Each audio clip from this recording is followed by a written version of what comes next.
What's up, guys? It's Ryan. Today we're back for another first ride. This is the 2022 KTM 250 SXF Factory Edition. This is really cool that they are doing a full factory edition for the 250. Normally it's only the 450, and normally the 250 actually waits to get changed like a year or two later.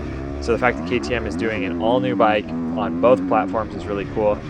They share a lot of the same components, so the frame, the fork, shock, swing arm, the subframe, I believe, as well, are all, I'm pretty sure, interchangeable between the 250 and the 450. They're just, obviously, the fork and shock are sprung differently.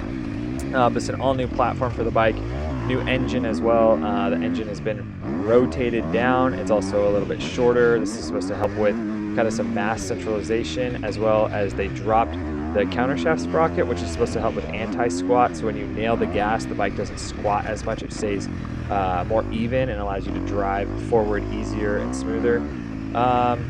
The bike also has a lot of new features as a quick shifter. It's got a new mapping switch, a new kill switch. There's two maps like there has been with the KTM. There's also traction control. I actually am really a fan of this. I'm a fan of the new button system. I know, like on the Honda, it's got a really big control panel, I call it, and on the KTM it's kind of like something from the Apple store. You know, it's nice and slim. There's two buttons, as well as the quick shift and traction control, which can be turned on or off. And the traction control is a really cool thing. I usually use it. It kind of like retards the motor down a little bit, makes it a little smoother to ride. And then the quick shifter is really cool as well. It's a big thing in the road racing scene. You can literally hold the gas on wide open, shift up when the quick shifter is engaged, and the bike will cut the ignition for about a millisecond. It'll allow the gear to go into place, and then it puts the ignition back on, and you're back on the gas. So it's a big advantage on like a faster wide open track. This was our first day riding at Fox Raceway. A lot of jumps, and like this was the first day we rode it, so just getting used to it. The first clip in the video is from Glen Helen, and we rode it there with the quick shifter on, and it was really cool. It was a really big advantage, I believe, especially for like starts. This air fork, new air fork for 2022.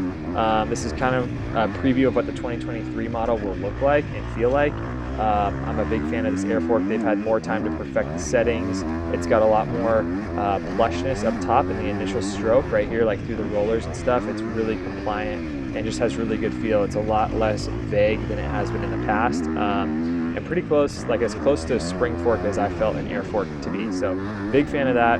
The chassis is a lot slimmer. The shrouds are really slim. They're long up in the front. The foot pegs are wider, and they're in a better position than they have been in the past. So all the things that I've nagged the KTM for, they've improved a lot on. So I'm really happy with that. Follow along. We'll do a couple more laps here at Fox Raceway, and hope you guys like it. Feel free to like, follow, and subscribe as always, and thanks for watching.